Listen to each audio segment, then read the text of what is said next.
Good morning everyone. आज हम जा रहे हैं स्टार्ट करने नया chapter that is the S block elements.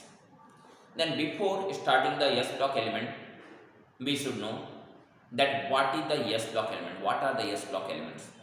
तो हम कहते हैं all those of the elements for which the last electron in their electronic configuration lay in s subshell that is called the s block element। ऐसा कोई भी element जिसके लिए उसका आखिरी इलेक्ट्रॉन s सबसेल में ली करता है, s सबसेल में जाता है, that is called the s block element।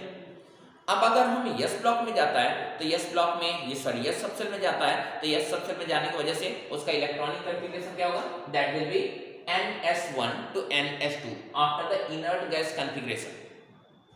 और अगर ऐसा है तो what are the possible electronic configurations are, क्या क्या पॉसिबल इलेक्ट्रॉनिक कन्फिगरेशंस हैं? तो possible electronic configurations are ns1 and ns2। ये दो इलेक्ट्रॉनिक कन्फिगरेशंस हैं जो कि पॉसिबल हैं, जो हो सकती हैं। And for the ns1 it is called group first. ns1 electronic configuration के सारे जो भी एलिमेंट्स आते हैं वो ग्रुप फर्स्ट बोले जाते हैं, और जिनकी इलेक्ट्रॉनिक कन्फिगरेशन ns2 होता है वो कहलाते हैं ग्रुप सेकंड। तो यहाँ पे दो ग्रुप्स हैं यस ब्लॉक में, group first and group second. Group first को हम बोलते हैं एल्कली मेटल्स, जबकि ग्रुप सेकंड को हम बोलते हैं अर्थ एल्कली मेटल्स और एल्कलाइन अर्थ मेटल। अब हम स्टार्ट करने जा रहे हैं ग्रुप फर्स्ट, एक एक को देखते हैं। और ग्रुप फर्स्ट में जब हम देखेंगे तो सबसे पहला हम देखते हैं what are the members in the group first. I think सबने पीरियोडिक टेबल देख रखा है और पीरियोडिक टेबल में आपने ग्रुप फर्स्ट के मेंबर्स को भी जरूर देख रखा होगा। The members are lithium, sodium, potassium, rubidium, caesium and francium. अगर आपने ध्यान दिया तो फ्रांसियम के ऊपर स्टेरिक्स मार्क किया हुआ है, और ऐसा इसलिए किया हुआ है because francium is radioactive by the nature, and for us it is not possible to discuss the exact property of these of the radioactive substances. Why it is? जब हम बात करते हैं किसी भी एलिमेंट की, उसकी chemical and physical property की, तो हमें पीरियोडिक लॉ देखना पड़ता है। और पीरियोडिक लॉ क्या कहता है? Periodic law says that all the chemical and physical property of any element is periodic function of their atomic number. यानी हर एक एलिमेंट की जो भी फिजिकल और केमिकल प्रॉपर्टीज हैं वो उसके एटॉमिक नंबर का एक पीरियोडिक फंक्शन है। That means they are dependent on the atomic number. Now if the system is radioactive then what? If the system is radioactive, that will emit radiation. What type of radiation? Alpha, beta and gamma. And what happens if it loses alpha, beta और gamma on the atomic number? क्या alpha, beta और gamma को loose करने के बाद atomic number में कुछ फर्क पड़ता है? अगर पड़ता होगा तो एटॉमिक नंबर चेंज हो जाएंगे, अगर नहीं है तब तो ठीक ही है, तब तो आसानी से हम स्टडी कर सकते हैं। Actually, by losing the alpha particle, system decreases their atomic number by 2 unit and atomic mass by 4 unit। यानी एक अल्फा पार्टिकल लूज कर दिया तो दो एटॉमिक नंबर के में वैल्यू में 2 की कमी आ जाएगी और एटॉमिक मास में 4 की। That means the loss of alpha particle is similar to the loss of the helium nucleus। Alpha particle एक हीलियम न्यूक्लियस की तरह बिहेव करता है। The second one, that is the beta particles। After losing a beta particle, the atomic number increases by 1। यानी alpha particle के loose करने पर भी एटॉमिक नंबर चेंज हो रहा है और बीटा पार्टिकल के लूज करने पर भी एटॉमिक नंबर चेंज हो रहा है। अगर दोनों के ही लूज करने पर एटॉमिक नंबर चेंज हो रहा है तो एटॉमिक नंबर चेंज हो जाएगा तो एलिमेंट ही चेंज हो जाएगा, क्योंकि एलिमेंट तो एटॉमिक नंबर से ही आइडेंटिफाई किया जा रहा है ना। तो एलिमेंट ही जब चेंज हो जाएगा तो how will you identify, how will you discuss about the property of the system? आप तो स्टडी अब करेंगे तब किसी और एलिमेंट की स्टडी कर लेंगे, क्योंकि एटॉमिक नंबर बदली हो गया तो एलिमेंट ही बदली हो गया। इस वजह से हम फ्रांसियम जैसे एलिमेंट्स जो कि रेडियोएक्टिव बाय द नेचर होते हैं इनकी स्टडी नहीं करते हैं। तो यहाँ पे we only study for those of the elements which are stable. We are not going to study about any of the element which are radioactive by the nature. Now the electronic configuration for the group first. अगर group first के लिए देखें then the electronic configuration is ns1। That means there is only one electron in the valence shell and that valence shell comes after the complete octet, that is after the inert gas configuration. Inert gas configuration के बाद एक और electron valence shell में आया, तो ये है इसका इलेक्ट्रॉनिक कॉन्फ़िगरेशन। अब इस इलेक्ट्रॉनिक कॉन्फ़िगरेशन के बेसिस पे अगर हम इसकी आयोनाइजेशन एंथैल्पी को डिस्कस करने की कोशिश करें कि what is the ionization enthalpy, तो यहां पे आप देख सकते हैं कि जो एलिमेंट है इसके वैलेंस शेल में सिर्फ एक ही इलेक्ट्रॉन है, और सिर्फ एक ही इलेक्ट्रॉन को लूज करने के बाद सिस्टम इनर्ट गैस कॉन्फ़िगरेशन को अटेन कर रहा है, यानी कि इसके पास एक बड़ी टेंडेंसी है कि ये इनर्ट गैस कॉन्फ़िगरेशन को अटेन कर सके। और अगर सिस्टम के पास ये टेंडेंसी है कि वो इनर्ट गैस कॉन्फ़िगरेशन को अटेन कर सके, surely that will show the tendency to lose the electron, and if a system have tendency to lose the electron, surely the ionization enthalpy will be low. Actually the ionization enthalpy of this group is the lowest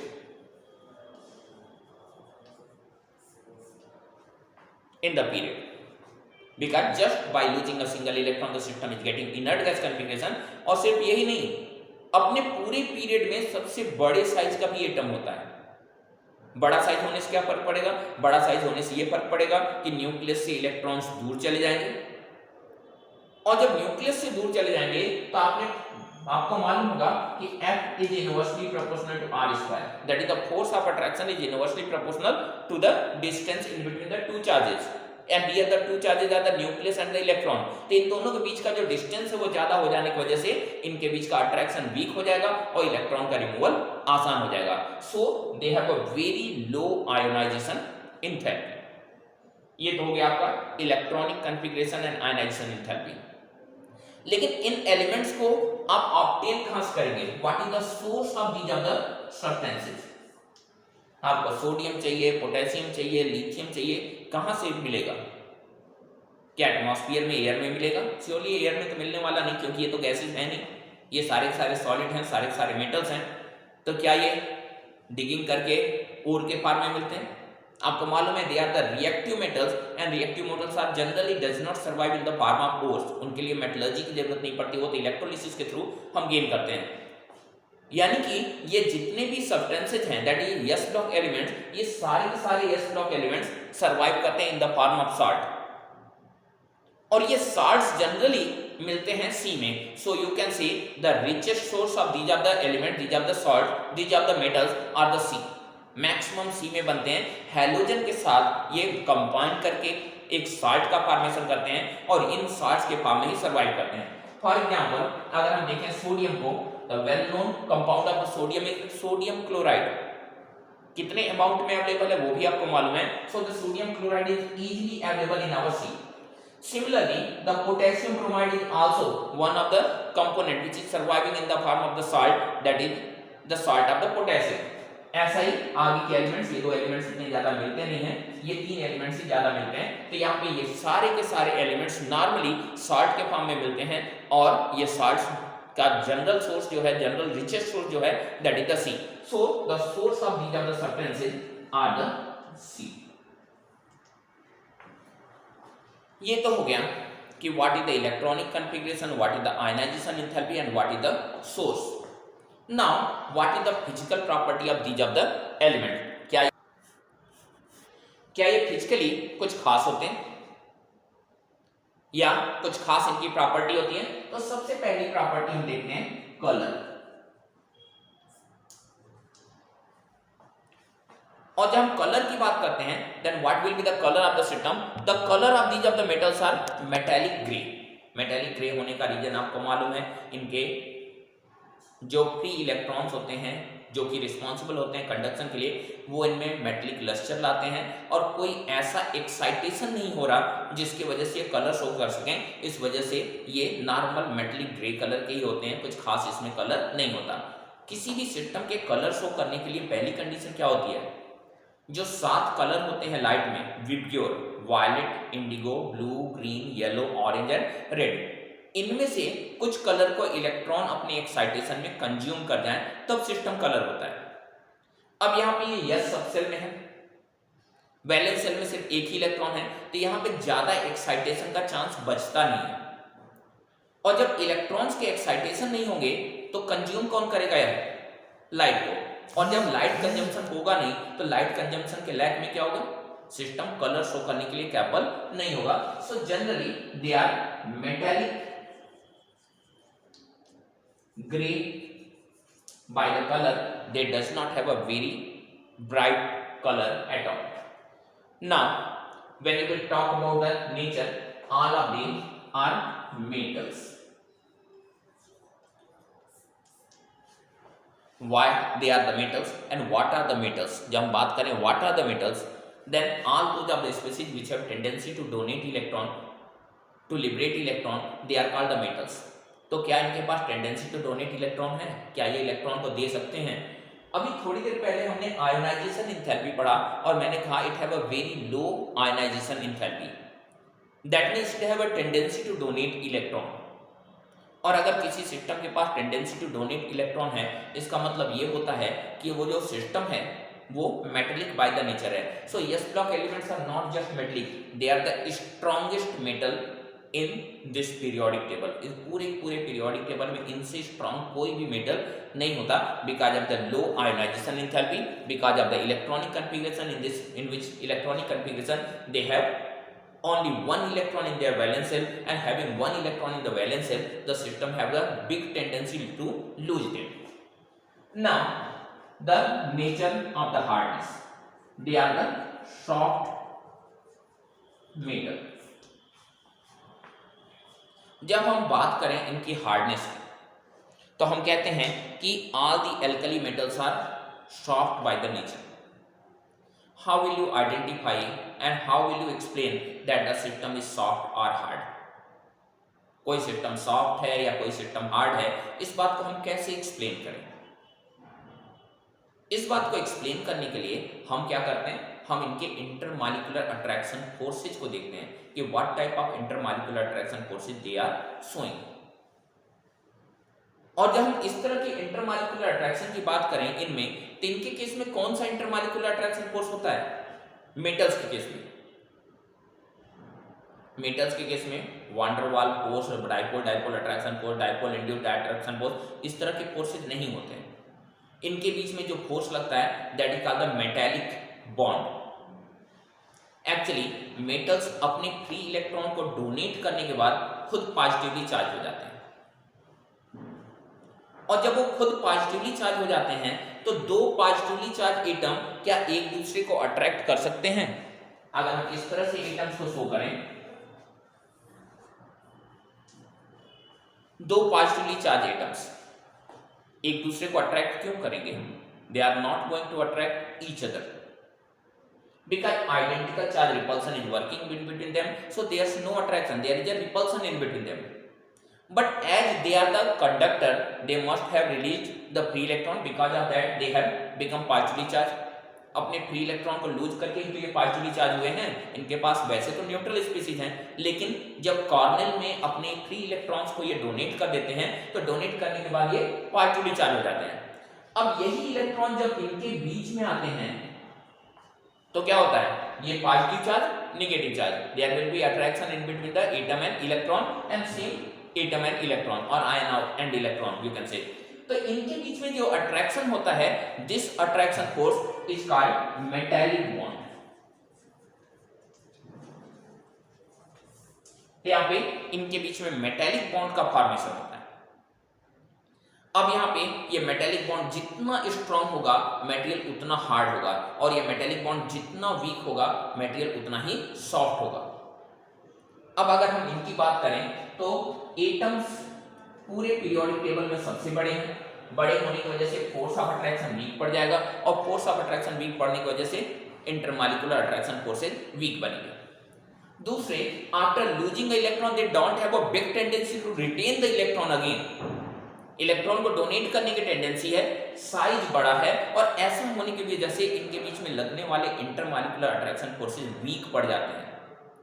and because of the weak intermolecular attraction forces, these of the systems are soft by the nature. So these of the metals are soft metal because of the weak intermolecular attraction force, because of the weak metallic bond. तो यहाँ पे अपने weak metallic bond की वजह से ये इस तरह के systems बनाते हैं।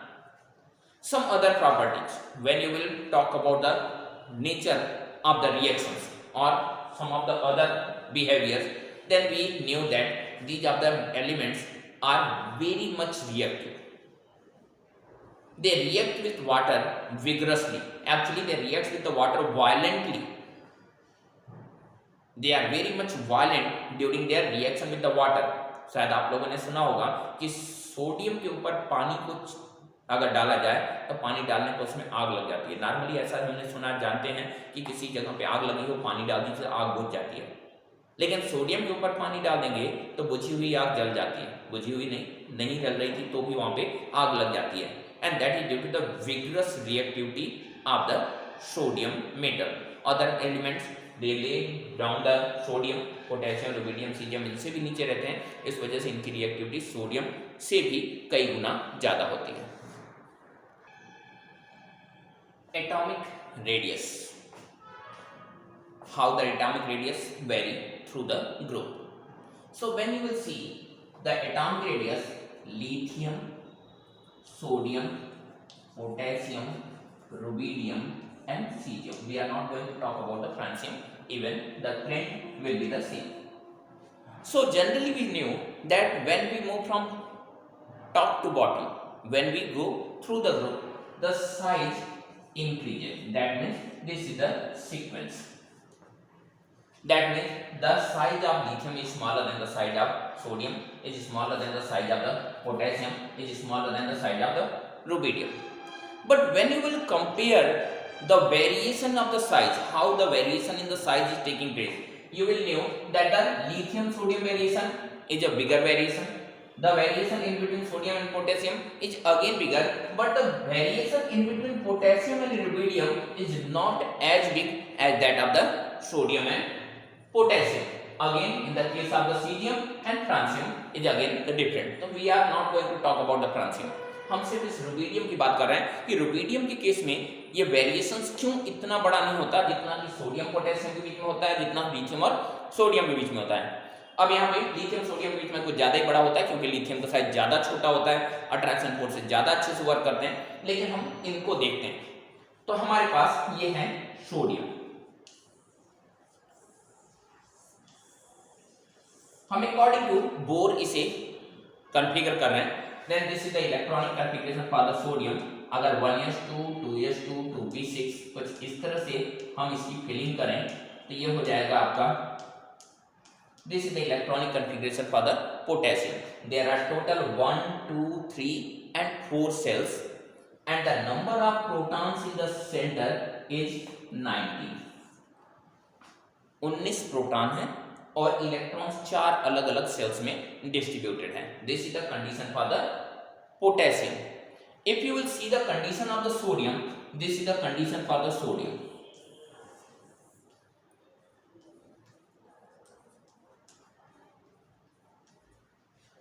Total 11 electron, 3 shells and 11 protons.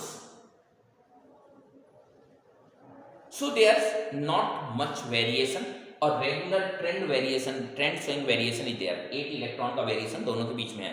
But when you will see the rubidium, this is the condition for the rubidium. That is the 1s2 2s2 2p6 again 3s2 and 3p6 and 4s1.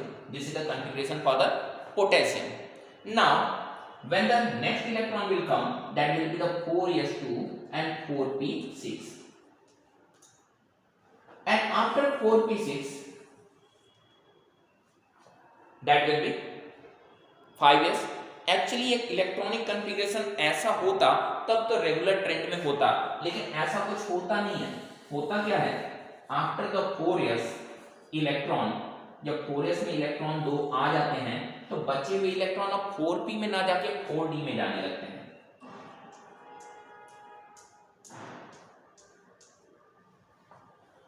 जिसकी वजह से 10 extra electron हो जाते हैं. और जब 10 extra electron हो जाते हैं तो 10 एक्स्ट्रा प्रोटॉन भी हो जाएंगे, because the system is neutral by the nature. And being neutral the number of electron must be equal to number of protons. और ऐसी कंडीशन में यहाँ पे नेक्स्ट ये सबसे इलेक्ट्रॉन्स आएंगे एंड देन यहाँ पे. अब इस कंडीशन में देखिए, इन 10 एक्स्ट्रा इलेक्ट्रॉन्स के लिए हम अभी देखते हैं. 10 एक्स्ट्रा इलेक्ट्रॉन्स की वजह से क्या हुआ, 10 एक्स्ट्रा प्रोटॉन्स आ गए, यानी कि जो इफेक्टिव न्यूक्लियर चार्ज था वो बढ़ गया। तो यहाँ पे पहली कंडीशन क्या हुई, यहाँ पे इफेक्टिव न्यूक्लियर चार्ज बढ़ गया। सो surely there is a greater effective nuclear charge, जिसे हम लोग जेड इफेक्टिव भी बोलते हैं। यहाँ पे there is a greater effective nuclear charge. What's about the shielding effect for the 3d electrons. अब यहाँ पे अगर ये इलेक्ट्रॉन वैलेंस शेल में गया होता तो इसके लिए 1 2 3 4 रिपल्सन्स लगते हैं, 4 शील्डिंग इफेक्ट्स लगते हैं, लेकिन क्योंकि इलेक्ट्रॉन 3d में आया है, यहाँ पे आया है, इसके लिए सिर्फ 2 ही शील्डिंग इफेक्ट लग रहा है, यानी शील्डिंग इफेक्ट वीक हो गया, रिपल्सिव फोर्सेज कम हो गए, अट्रैक्शन फोर्सेज ज्यादा हो गए। ऐसा होने की वजह से ये जो 3d सेल है ये छोटा हो जाता है, और जब 3d सेल छोटा हो गया तो 4 अपने आप छोटा होगा, 4 छोटा होगा तो 5 भी छोटा होगा। तो ऐसा कुछ कह सकते हैं कि 3d का अगर साइज ये था और ये कंप्रेस होके इतना हो गया, इसके ऊपर वाला जो 4 था वो भी अगर यहाँ था तो ये यहाँ रहा होगा, ये भी तो नजदीक आएगा इसके साथ साथ। तो 3d के छोटा होने की वजह से, थर्ड सेल के छोटा होने की वजह से फोर्थ सेल छोटा हो जाता है, फोर्थ सेल के छोटा होने की वजह से फिफ्थ सेल भी छोटा हो जाता है। So there is a small variation in the radius of the potassium and rubidium due to the greater effective nuclear charge and weak shielding effect generated by the entry of electron in the inner d subset. Okay, the next topic is the anomalous property of the first member of the series, that is the lithium. So in the next video we will discuss about the anomalous property of the lithium. Till then, bye, have a nice day. Thank you.